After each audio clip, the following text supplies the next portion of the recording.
আচ্ছা, চলো এখন আমরা ক্লাস শুরু করি। প্রথমে পড়বো হচ্ছে আমরা অ্যাংলো সেকশন আর অ্যাংলো নরম্যান পিরিয়ডের সময়কাল সম্পর্কে। কোনটা প্রথমে হয়েছিল, তারপর কোনটা পরে হয়েছিল, কোনটার সময়কাল কত ছিল, তারপর এটার মধ্যে উল্লেখযোগ্য কি কি ঘটনা ছিল। তোমরা মনে হয় অ্যাংলো নরম্যান পিরিয়ড পড়োনি, শুধুমাত্র অ্যাংলো সেকশন পড়েছিল, তাই না? জি। আচ্ছা, দুইটা সম্পর্কে জানি আমরা আজকে। তো প্রথমে হচ্ছে অ্যাংলো সেকশন পিরিয়ড। এটার যে সময়কাল অথবা টাইম ফ্রেম সেটা ছিল 15th সেঞ্চুরি থেকে নরম্যান কনকোয়েস্ট পর্যন্ত। নরম্যান কনকোয়েস্ট কি তোমরা জানো? না আপু, আমি আজকে ভুলে গেছি। নরম্যান নরম্যান কনকোয়েস্ট কি এটা জানতে হবে, কারণ এটা নিয়ে তোমাদের ব্রড কোশ্চেন পড়তে হবে। তারপর এই চ্যাপ্টারটার মূল বিষয় হচ্ছে নরম্যান কনকোয়েস্টই বলা যায়, মানে এটা অনেক উল্লেখযোগ্য একটা ঘটনা। তো নরম্যান এই নামটা আসছে হচ্ছে নরম্যান্ডি থেকে। নরম্যান্ডি ছিল একটা জাতি, ফ্রান্সের একটা জাতি। আর কনকোয়েস্ট বলতে হচ্ছে বিজয়। তাহলে নরম্যান কনকোয়েস্ট মানে হচ্ছে নরম্যান্ডিদের বিজয় অথবা নরম্যানের বিজয়। তো এই ঘটনাটা বা এই বিজয়টা ঘটার আগ পর্যন্ত 15th সেঞ্চুরি থেকে অ্যাংলো সেকশন পিরিয়ডটা ছিল। মানে 15th সেঞ্চুরি থেকে নরম্যান কনকোয়েস্টের আগ পর্যন্ত যে সময়কালটা ছিল সেটা ছিল অ্যাংলো স্যাক্সন পিরিয়ড। এবং এটা ছিল 450 থেকে 1063 সাল পর্যন্ত। তাহলে এটা সময়কালটা তো সবাই বুঝছো। এই অ্যাংলো স্যাক্সন পিরিয়ডের মধ্যে সবাই যে ল্যাঙ্গুয়েজটা ব্যবহার করতো সেটা ছিল ওল্ড ল্যাঙ্গুয়েজ। এটা ছিল একটা জার্মানিক ল্যাঙ্গুয়েজ। এই যে ওল্ড ল্যাঙ্গুয়েজ, ওল্ড ইংলিশ, এই ওল্ড ইংলিশটা ছিল হচ্ছে অ্যাংলো স্যাক্সন পিরিয়ডদের ভাষা বা অ্যাংলো স্যাক্সন পিপলদের ভাষা। এবং এটা কিন্তু আমরা যে মডার্ন ইংলিশ ব্যবহার করি সেটার থেকে অনেক ডিফারেন্ট। এটা মূলত একটা জার্মানিক ল্যাঙ্গুয়েজ ছিল। তারপর তখন যে লিটারেচার ছিল, এই লিটারেচারের মধ্যে কিছু ডমিনেন্ট থিম ছিল অথবা হিরোইক এবং রিলিজিয়াস থিমস গুলো এখানে বেশি প্রাধান্য দেওয়া হতো। বীরত্বপূর্ণ এবং ধর্মীয় থিম গুলো এখানে বেশি প্রাধান্য দেওয়া হতো। Stories are often oral, letter written in verse. কিন্তু সাহিত্যের মধ্যে এসব যে কবিতা লেখা হতো, তারপর হচ্ছে বিভিন্ন ধরনের গল্প লেখা হতো, এগুলো কিন্তু বেশিরভাগই মৌখিক ছিল। মানে তারা খাতার মধ্যে কখনো লিখতো না, অথবা এটা লিখে রাখবে যাতে কখনো না হারায় এমন কোনো চিন্তা ভাবনা তখন তারা করেনি। মানে এটা বানানো হতো শুধুমাত্র মুখে বলার জন্য। এই কারণে বলা হয় যে এটা বানানোই হতো ওরাল পারফরমেন্সের জন্য, মৌখিক পারফরমেন্সের জন্য, যাতে স্টেজে এটা মানুষকে বলে শোনাতে পারে। এবং তখন যে কবিতাগুলো লেখা হতো সেই কবিতাগুলো অনেক বড় বড় কবিতা ছিল। এই কবিতাগুলো এত বড় বড় হওয়ার কারণে এগুলো নির্দিষ্ট কিছু ব্যক্তিত্বের দিয়ে গাওয়াতে হতো। এবং এই কবিতাগুলো যখন তারা গাইতো অথবা মানুষকে শোনাইতো তখন কিন্তু অনেকটা এটা ভোজনের মতো শোনাতো। অ্যাংলো সেকশনের যে পোয়েট্রি ছিল সেটা, এবং সেটার মূল থিম ছিল বীরত্ব এবং ধর্ম। বীরত্ব এবং ধর্ম ছিল অ্যাংলো সেকশন পিরিয়ডের কবিতার সাহিত্যের মূল থিম। তারপরে যে অ্যাংলো সেকশন পোয়েট্রি সেটার মধ্যে একমাত্র একটা এপিক ছিল বেওয়ুলফ। এই বেওয়ুলফ এপিকটা লেখা লেখা হয়েছিল কারেজ এবং লয়ালটি নিয়ে, সাহস এবং লয়ালটি নিয়ে। লয়ালটির বাংলা কি মনে নেই আমার, হয়তো অনুগত্য। আনুগত্য টাইপের কিছু একটা হবে। হ্যাঁ, আনুগত্য, লয়ালটি এবং কারেজ নিয়ে। এই যে বেউলফ ছিল সে তো একজন যোদ্ধা ছিল, রাজার প্রতি কিন্তু সে খুবই লয়াল ছিল। তো ওই লয়ালটি এবং তার যে সাহস, সে তো 3বার ফাইট করেছিল তাই না? একবার হচ্ছে একটা মনস্টারের সাথে, তারপর হচ্ছে মনস্টারের রিভেঞ্জফুল মাদারের সাথে, তারপর হচ্ছে আরেকটা লাস্টে ড্রাগনের মানে সাথে। ড্রাগন। হুম, 3জনের সাথে সে ফাইট করছিল। এর মানে এখানে আমরা তার কারেজটা দেখতে পাচ্ছি, তার সাহসটা দেখতে পাচ্ছি, এবং এখানে তার যে বীরত্ব সেটাও দেখতে পাচ্ছি। তো অ্যাংলো সেকশন পোয়েট্রির, অ্যাংলো সেকশন লিটারেচারের মূল থিম এগুলাই ছিল: কারেজ, ব্রেভারি, লয়ালটি, এগুলো। এবং ধর্ম, ধর্ম জিনিসটাও খুব বিশিষ্ট ছিল তখন। তারপর তখন সমাজটা কেমন ছিল, society: tribal and warrior culture, loyalty to the leader lord was highly valued. এখানে যে লিডার বলা হচ্ছে, এই লিডার হচ্ছে প্রভু অথবা যে ঈশ্বর সে। তো তখন মানুষ অনেক ধার্মিক ছিল এবং সবাই কিন্তু পরকালে বিশ্বাস করতো, আফটার লাইফে বিশ্বাস করতো। আফটার লাইফে বিশ্বাস করার কারণে তারা একটু নৈতিক ছিল। ভুল কাজকর্ম তারা কম করতো। তারা সবসময় ভাবতো যে পৃথিবীটা হচ্ছে একটা টেম্পোরারি প্লেস, একটা ক্ষণস্থায়ী জায়গা। এবং এখানে আমরা আসছি শুধুমাত্র পরকালের যে প্রস্তুতি সেটা নেওয়ার জন্য। তো এই কারণে তারা পার্থিব যে প্লেজার্স, সন্তুষ্টি, এগুলার পিছনে একটু কমই দৌড়াদৌড়ি করেছিল এবং নৈতিক ছিল। ভুল কাজ, মন্দ কাজে তারা তত বেশি উৎসাহিত ছিল না। এবং এখানে যে সমাজটা ছিল সেই সমাজটা ছিল উপজাতীয়, ট্রাইবাল। ট্রাইবাল মানে হচ্ছে উপজাতীয়, অ্যান্ড ওয়ারিয়র কালচার। এবং তাদের যে সংস্কৃতিটা ছিল সেটা ছিল যোদ্ধা সংস্কৃতি।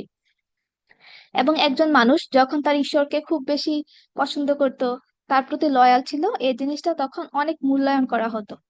Christianity influenced literature after its arrival in the 17th century. এবং লিটারেচারের মধ্যে খ্রিস্টানের যে ধর্মটা, সেটা আসে 7ম শতাব্দীর পরে, এবং সেটা ব্যাপক একটা প্রভাব ফেলে লিটারেচারের উপর। তাহলে আমরা কি জেনেছিলাম যে অ্যাংলো স্যাক্সন পিরিয়ডটা শুরু হয়েছে 5ম শতাব্দী থেকে, কিন্তু এই লিটারেচারের মধ্যে ক্রিশ্চিয়ানিটিটা আসছে 7ম শতাব্দী থেকে, মানে 2 শতাব্দী পরে এই ক্রিশ্চিয়ানিটিটা আসছে। তো এখন সংক্ষিপ্ত করে জানবো হচ্ছে অ্যাংলো নরম্যান পিরিয়ডের কথা। তো আমরা তো প্রথমে জেনেছিলাম যে অ্যাংলো স্যাক্সন পিরিয়ডের সময়কালটা শেষ হয়েছিল নরম্যান কনকোয়েস্ট পর্যন্ত, কিন্তু যখন এই নরম্যান কনকোয়েস্টটা হয় তখন থেকে শুরু হয় অ্যাংলো নরম্যান পিরিয়ড। নরম্যান বলতে কি বলেছিলাম যে ফ্রান্সবাসীদের নাম ছিল একটা নরম্যান্ডি, একটা জাতির নাম ছিল। তো ওনাদের বিজয় হওয়ার পরেই আসলে অ্যাংলো নরম্যান পিরিয়ডটা শুরু হয়।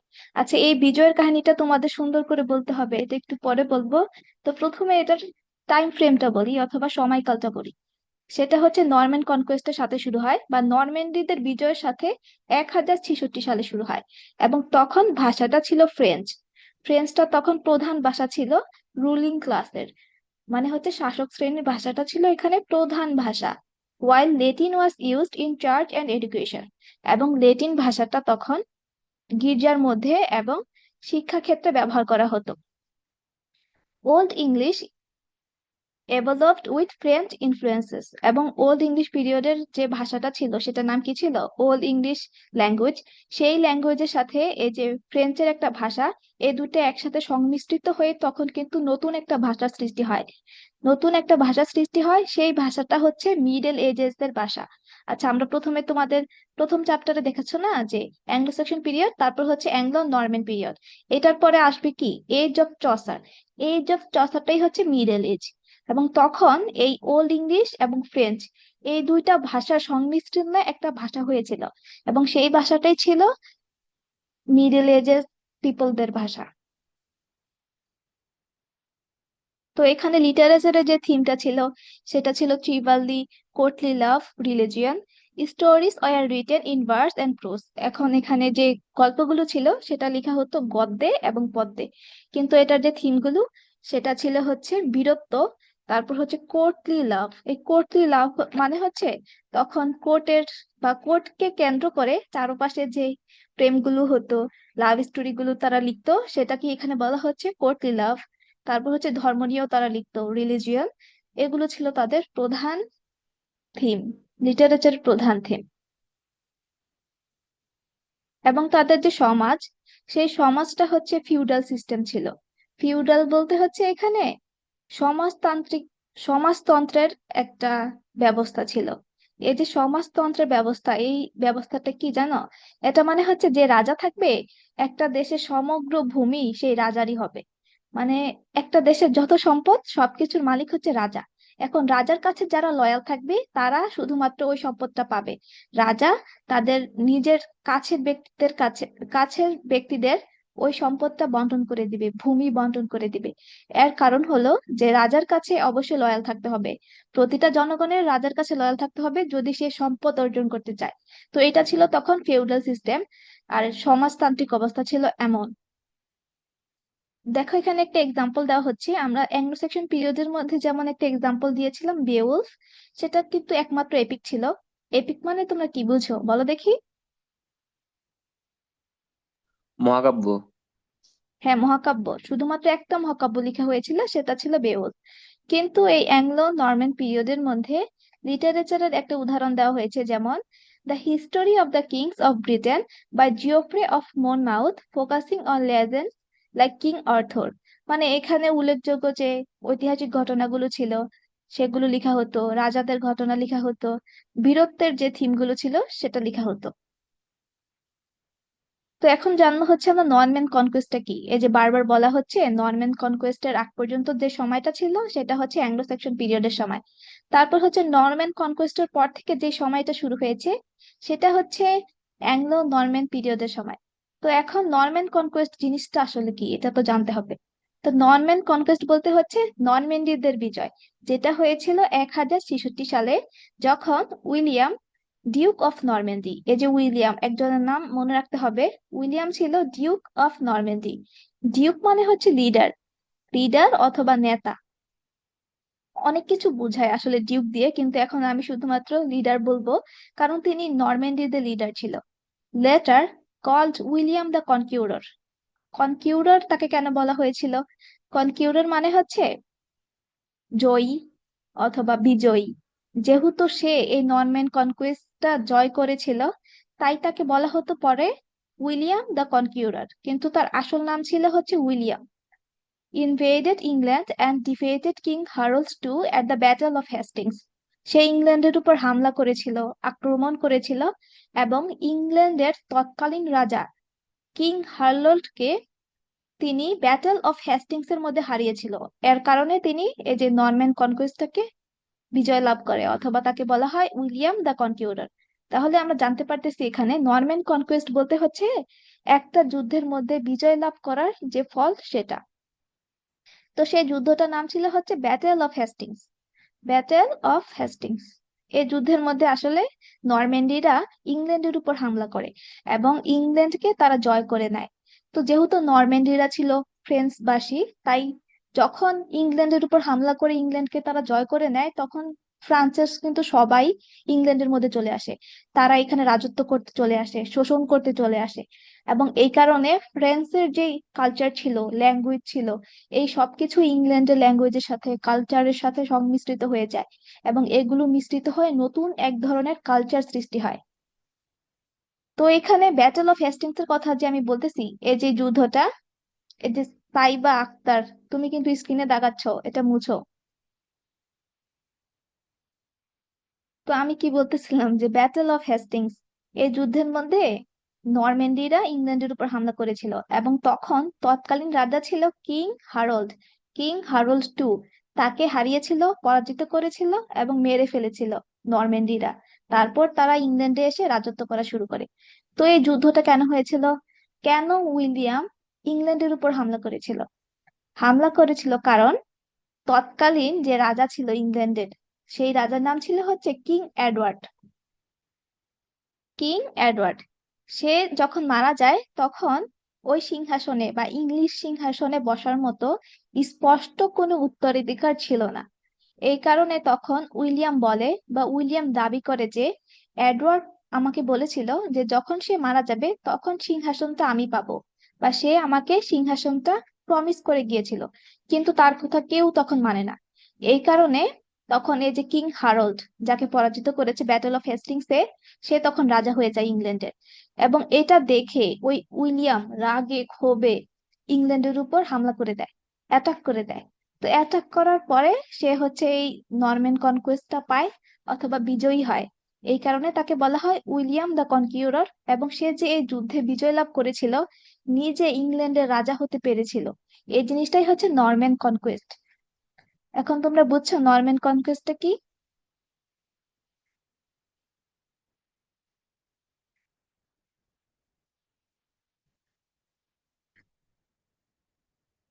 বলো দেখি জি আপু। নরম্যান কনকোয়েস্ট কি।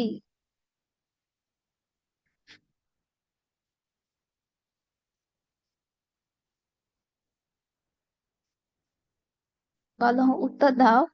নরম্যান কনকোয়েস্ট কি, কি বুঝছো? আচ্ছা, স্পেসিফিকলি আমি কোশ্চেন করি, বলো দেখি নরম্যান কনকোয়েস্টে যে যুদ্ধটা হয়েছিল সেই যুদ্ধের নাম কি? Battle of Hastings. হ্যাঁ, ওইখানে পরাজিত হয়েছিল কে? পরাজিত ইংল্যান্ডরা। হয়েছিল ইংল্যান্ড। পরাজিত হয়েছিল ইংল্যান্ড। আর ইংল্যান্ডের তৎকালীন রাজা কে ছিল?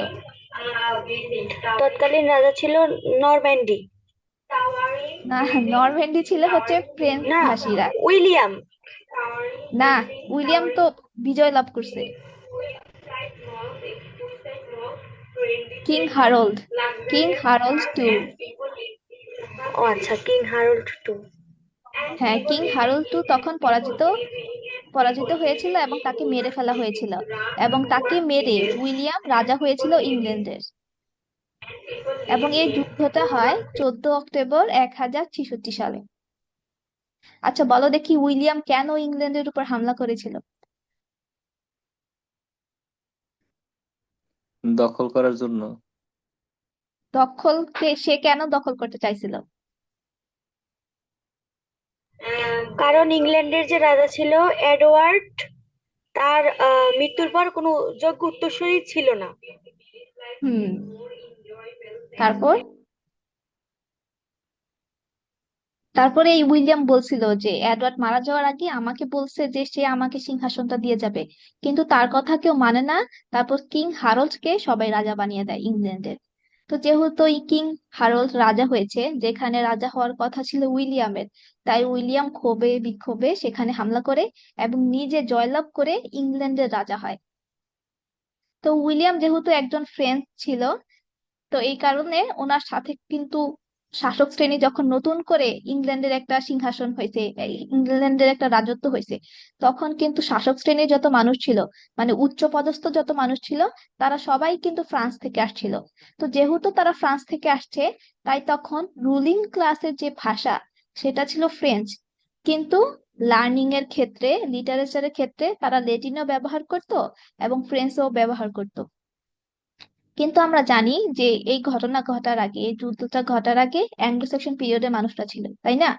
তো অ্যাংলো সেকশনের পিরিয়ডের মানুষরা কোন ভাষায় কথা বলতো? Old English. হ্যাঁ, ওল্ড ইংলিশ। এবং এই যে নরম্যান্ডিরা আসার পর এখানে কিন্তু নতুন একটা সমাজ ব্যবস্থা শুরু হয়, সেটা হচ্ছে ফেউডাল সিস্টেম, সমাজতান্ত্রিক ব্যবস্থা। এটার মধ্যে কি হয় বলো দেখি? এখানে কি সবার কি রাজার আন্ডারে থাকে আর কি, জায়গা জমি? হ্যাঁ, সব জায়গা জমি, সব ভূমি রাজার একা মালিক হয়। তারপর রাজার কাছে যারা লয়াল থাকবে তাদেরকে সে ওই ভূমি বন্টন করে দেয়। তো এই সিস্টেম নতুন করে শুরু হয় যখন নরম্যান্ডিরা চলে আসে ইংল্যান্ডের মধ্যে। আচ্ছা, এখন তো আমরা জানি যে ইংল্যান্ড সব থেকে পাওয়ারফুল, সবার থেকে বেশি ওনাদের সম্পদ আছে, এই আছে সেই আছে, সবাইকে শাসন করতে পারে। কিন্তু প্রথম দিকে কিন্তু ইংল্যান্ডকেও শাসন করা হয়েছিল, শোষণ করা হয়েছিল, এবং এটা করেছিল ফ্রান্স। তার মানে এখানে বস কি ফ্রান্স? হ্যাঁ, বস হচ্ছে ফ্রান্স এখন আপাতত যতটুকু জানি।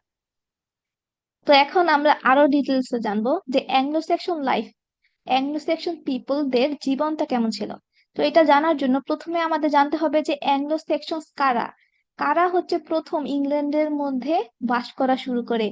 আচ্ছা, যারা আমরা তো জানি যে ইংল্যান্ডে যারা থাকে তারা হচ্ছে ইংলিশ পিপল। তো প্রথম থেকেই কি তারা ইংলিশ পিপল ছিল? ইংলিশ পিপল হয়ে কি তারা জন্মগ্রহণ করেছিল? না, তারা কিন্তু প্রথমে উপজাতি ছিল। একটা উপজাতি থেকে তারা হচ্ছে আস্তে ধীরে ইংল্যান্ডের মানুষ হয়েছে, তারপর হচ্ছে ইংলিশ পিপল হয়েছে। তাদের যে কালচার আস্তে ধীরে সেটা গঠন হয়েছে। তো এখানে অ্যাংলো সেকশন কারা বা অ্যাংলো সেকশন পিপল কারা ছিল, সেটা হচ্ছে যারা প্রথম দিকে ইংল্যান্ডের মধ্যে আসছিল। They were early settlers in England, coming from Germanic tribes like Jutes, Angles and Saxons. তো জার্মানিক জাতি বা জার্মানিক তিনটা উপজাতি, সেই উপজাতির নাম ছিল জুটস, অ্যাঙ্গেলস এন্ড সেকশনস। এই তিনটা উপজাতি মিলে তারা ইংল্যান্ডের মধ্যে প্রথম প্রথম আসে এবং সেখানে বাস করা শুরু করে দেয়। তো এরাই ছিল হচ্ছে অ্যাংলো সেকশন পিরিয়ডের মানুষ, মানে ইংলিশ পিপল। তাহলে ইংলিশ পিপলরা প্রথমে কি ছিল? এই তিনটা উপজাতির মানুষ ছিল, জুটস, অ্যাঙ্গেলস এন্ড সেকশনস, এবং তারা হচ্ছে জার্মানিক জাতি, জার্মানিক উপজাতি।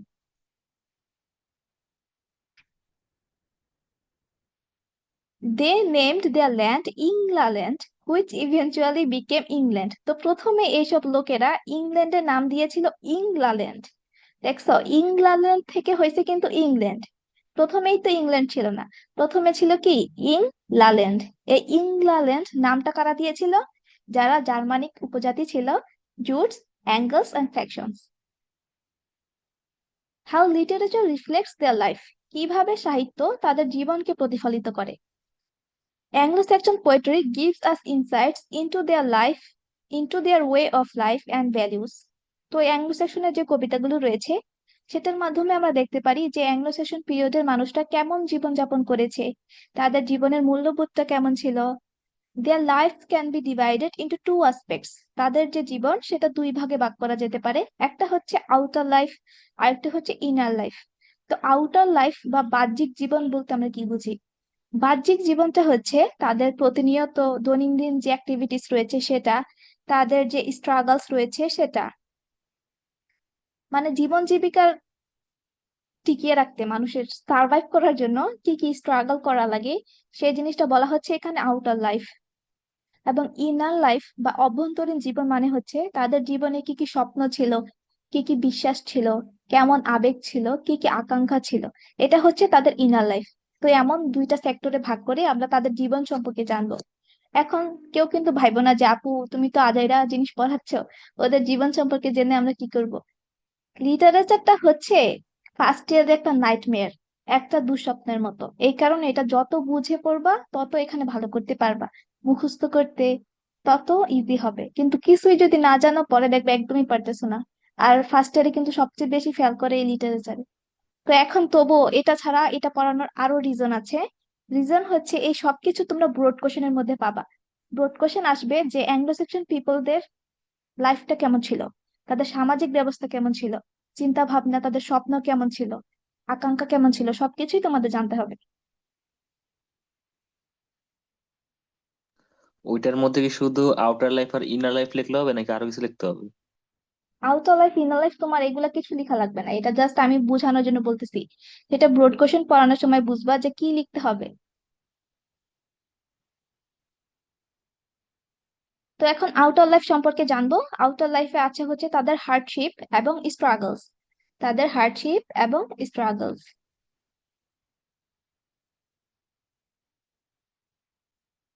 They lived a tough, barbaric life, constantly battling nature and wild animals.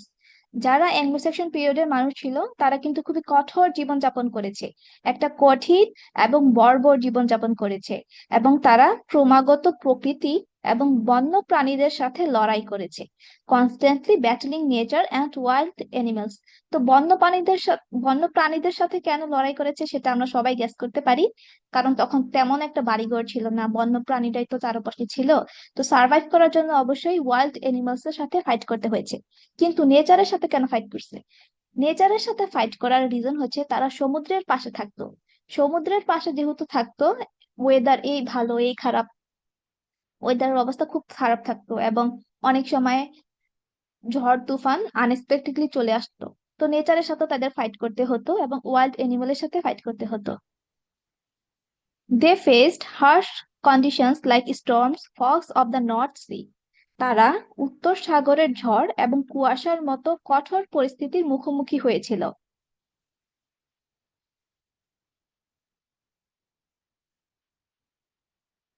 তারপর হচ্ছে connection to the sea. Anglo Saxon people আর হচ্ছে সি অথবা আমাদের সমুদ্র, এই দুইটা জিনিস কিন্তু একদম অবিচ্ছেদ্য। মানে কোনোভাবেই এই দুইটা জিনিসকে আলাদা করা যেতে পারবে না বা আলাদা করা যাবে না এই দুটো জিনিস। এর কারণ হচ্ছে অ্যাংলো সেকশন পিপলরা সমুদ্রের পাশে থাকতো এবং সমুদ্র ছিল তাদের জীবনের কেন্দ্রবিন্দু। The sea was central to their life. সমুদ্র ছিল তাদের জীবনের কেন্দ্রবিন্দু। It was both a challenge and something they admire deeply. তো এই যে সমুদ্র জিনিসটা, সেটা তাদের কাছে কিন্তু একটা চ্যালেঞ্জের মতো ছিল, খুবই কঠিন ছিল। কিন্তু এটা এমন কিছুও ছিল যেটা তারা গভীরভাবে প্রশংসা করত। তারা কিন্তু সমুদ্রের জন্য অনেক সাফার করেছে। যখন তোমরা সেকেন্ড ইয়ার উঠবা তখন দেখবা যে সমুদ্র জিনিসটা ছিল একটা অভিশাপের মতো। সমুদ্রে যে যাইতো সেই মারা যেত। এমন একটা জিনিস ছিল সমুদ্র, অনেক ভয়ঙ্কর একটা জিনিস। এটা জানার পরেও তারা সমুদ্রকে অনেক বেশি ভালোবাসতো, সমুদ্রের প্রতি তাদের একটা ফেসিনেশন ছিল, একটা মুগ্ধতা ছিল। তাহলে সমুদ্র তাদের কাছে একটা চ্যালেঞ্জ ছিল এবং তাদের মুগ্ধতার একটা বিষয় ছিল। তারপর যদি তোমরা অ্যাংলো সাকশন পিরিয়ড পড়ে থাকো তাহলে তো অবশ্যই দ্য সি ফেয়ারের কথা শুনছো, তাই না? তো সি ফেয়ারের মধ্যে যে স্পিকার থাকে সে হচ্ছে জীবন সম্পর্কে, জীবনের কঠোরতা সম্পর্কে, যে সমুদ্রের পাশে বসবাস করলে বা সমুদ্রের মধ্যে যারা শিপে বসবাস করে তাদের জীবনটা কতটা কঠিন হয়, সেই জিনিসটা সে ওই সি ফেয়ারের মধ্যে ব্যাখ্যা করে। তো এখানে একটা কোটেশন দেওয়া হয়েছে: no delight has he in the world, nor in aught, save the roll of the billows, but always a longing, a yearning, uneasiness hastens him on the sea.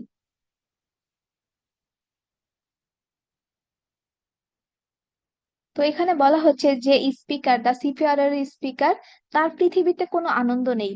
তার পৃথিবীতে কোনো আনন্দ নেই, একদমই কোনো আনন্দ নেই। কিন্তু সর্বদা একটি আকাঙ্ক্ষা, একটি আকুল অস্বস্তি তাকে সমুদ্রের দিকে ত্বরান্বিত করে। মানে কোনো আনন্দ নেই, কোনো সন্তুষ্টি নেই জীবনের মধ্যে। তার জীবনটা হচ্ছে খুবই কঠিন এবং যন্ত্রণাময়, কিন্তু সমুদ্রের প্রতি তবুও তার একটা আকাঙ্ক্ষা এবং এমন একটা কিছু তার সবসময় ফিল হয় যে কিছু যেন সমুদ্রের দিকে তাকে টানতেছে। সমুদ্র তাকে এত বেশি অ্যাট্রাক্ট করতো। দ্য সি ফেয়ারার এই কবিতার মধ্যে আসলে মূলত সমুদ্র জীবন কতটা কঠিন এবং মানুষ ওই সমুদ্র জীবনটাকে কেন এত ভালোবাসে, কেন এত পছন্দ করে, সেই সব রিজন গুলো দেওয়া হয়। তারপর হচ্ছে বিউলফ কবিতার মধ্যেও আমরা সমুদ্রের কিছু মেনশন পাবো বা উল্লেখ পাবো। 15 ভাবে এই বিউলফ কবিতার মধ্যে সমুদ্রের কথা বলা হয়। তারপর দেখো ইনার লাইফ, অভ্যন্তরীণ জীবনটা কেমন ছিল। অভ্যন্তরীণ জীবন বলতে তাদের যে স্বপ্ন এবং এসপিরেশন। এসপিরেশন মানে হচ্ছে আকাঙ্ক্ষা। স্বপ্ন এবং আকাঙ্ক্ষার কথা আমরা তার অভ্যন্তরীণ জীবনে জানবো। Anglo-Saxon poetry doesn't just show what they did but also reflects their hopes, dreams and emotions. Anglo Saxon পোয়েট্রির মধ্যে আমাদের শুধুমাত্র বলে না যে অ্যাংলো-স্যাক্সন পিপলরা কি করেছিল, কিভাবে সার্ভাইভ করেছিল। এটা আমাদেরকে এটাও বলে যে অ্যাংলো-স্যাক্সন পিপলের মানুষরা কেমন স্বপ্ন, কেমন আশা, কেমন আকাঙ্ক্ষা এবং তাদের কেমন আবেগ ছিল, এই সবকিছুই আমাদের ওই পোয়েট্রিটা বলে।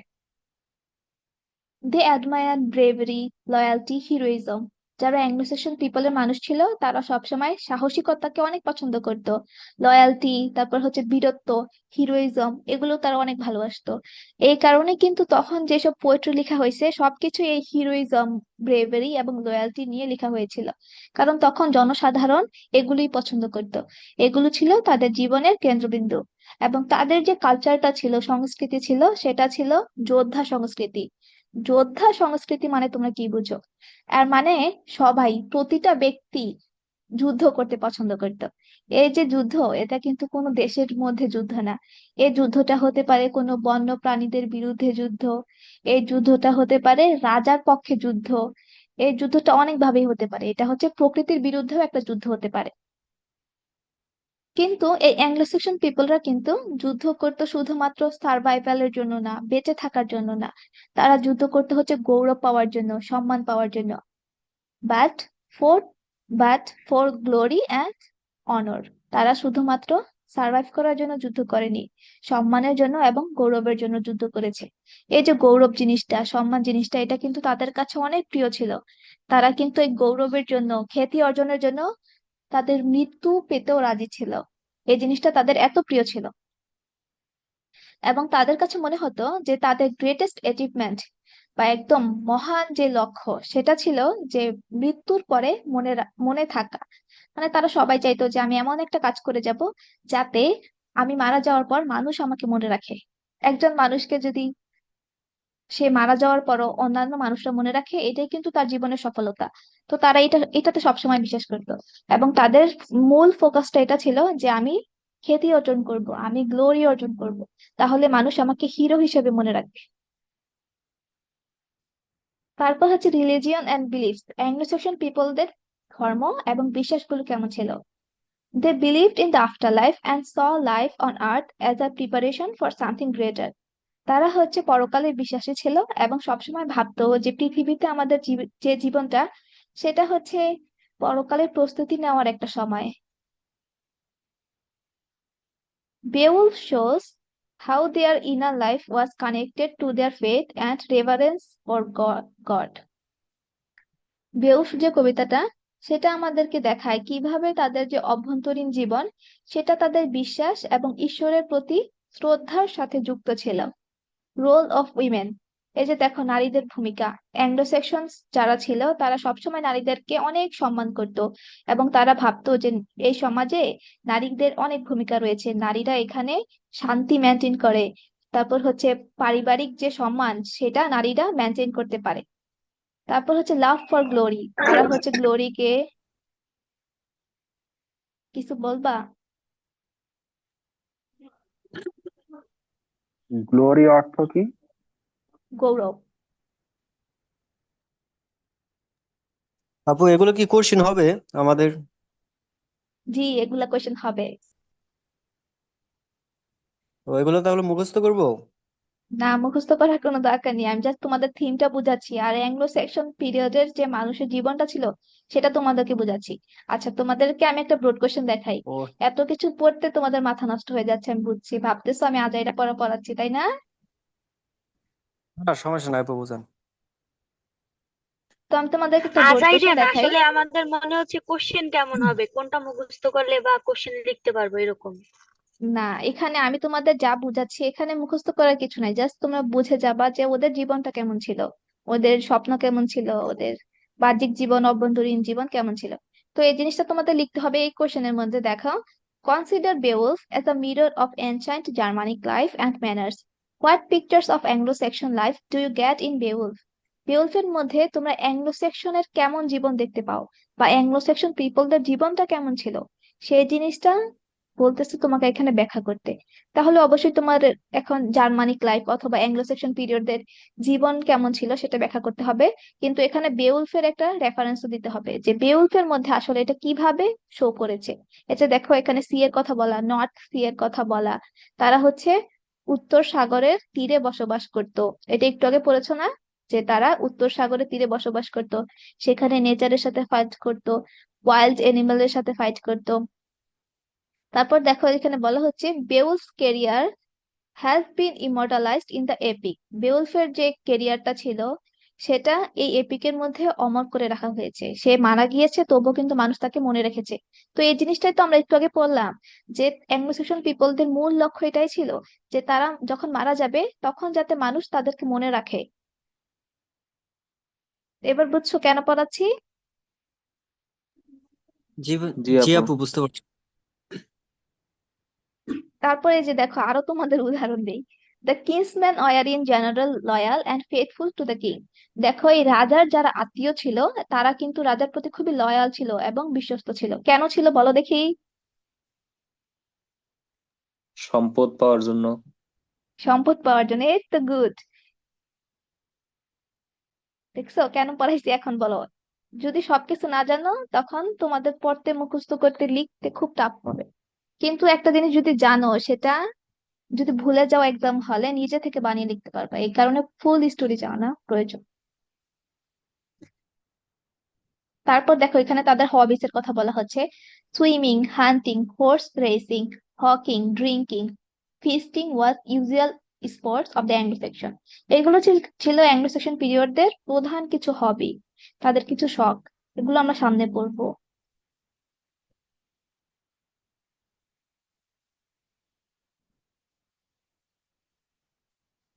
এটার পিডিএফ দিয়ে দিন আপু।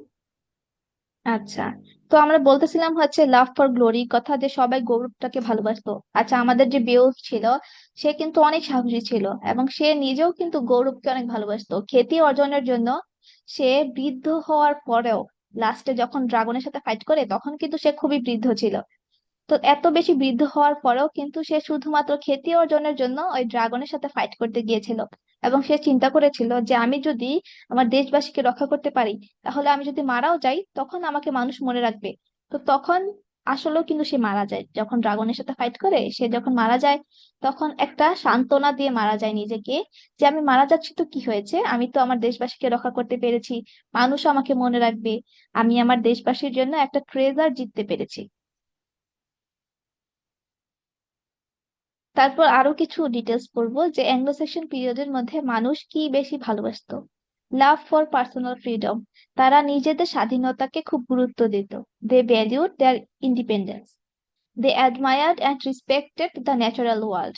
তারা হচ্ছে প্রাকৃতিক বিশ্বকে অনেক প্রশংসা করত এবং সম্মান করত। এবং গডের উপর তারা অবশ্যই বিশ্বাস করত, এবং যেহেতু তারা গডকে বিশ্বাস করত, এই কারণে তারা নৈতিক কাজকর্ম করত, ভুল কাজকর্ম তারা কম করত। এবং নারীদেরকে সম্মান দিত এবং ভাবতো যে নারীরা সমাজের মধ্যে গুরুত্বপূর্ণ একটা ভূমিকা রাখে। তারপর গ্লোরির জন্য স্ট্রাগল করতো।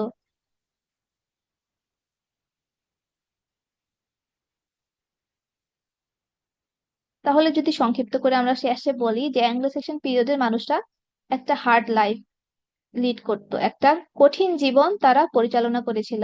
ফুল অফ ব্যাটেলস অ্যান্ড স্ট্রাগলস। সেই জীবনটা ছিল যুদ্ধ এবং সংগ্রামে পরিপূর্ণ। But they also had a deep love for glory.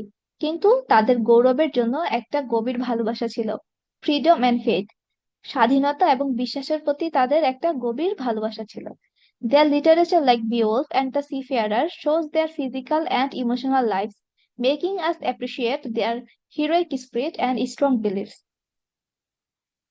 তাদের সাহিত্য, যেমন বেওলফ এবং সিফেয়ারার, এই দুটা জিনিসের মধ্যে আমরা দেখতে পাই তাদের শারীরিক এবং মানসিক জীবন। তাদের শারীরিক জীবনটা কেমন ছিল, মানসিক জীবনটা কেমন ছিল, এবং এটা দেখার পর যা আমাদেরকে তাদের বীরত্বপূর্ণ চেতনা এবং দৃঢ় বিশ্বাসের প্রশংসা করতে বাধ্য করে। তো এসব দেখে কিন্তু আমরা অবশ্যই তাদের বীরত্বপূর্ণ চেতনা এবং তাদের যে গডের প্রতি দৃঢ় বিশ্বাস ছিল সেটার প্রশংসা করতে আমরা বাধ্য। এবার বলো দেখি, অ্যাংলো সেকশন পিপলদের সম্পর্কে, তাদের জীবন সম্পর্কে তোমরা কি বুঝছো? তাদের আউটার লাইফটা কেমন ছিল, বাহ্যিক জীবন কেমন ছিল? এই যে তারা অনেক স্ট্রাগল করতো, তারপর তারা রাজার অনেক ছিল আর কি, ওই ভক্ত ছিল, মানে লয়াল ছিল রাজার প্রতি।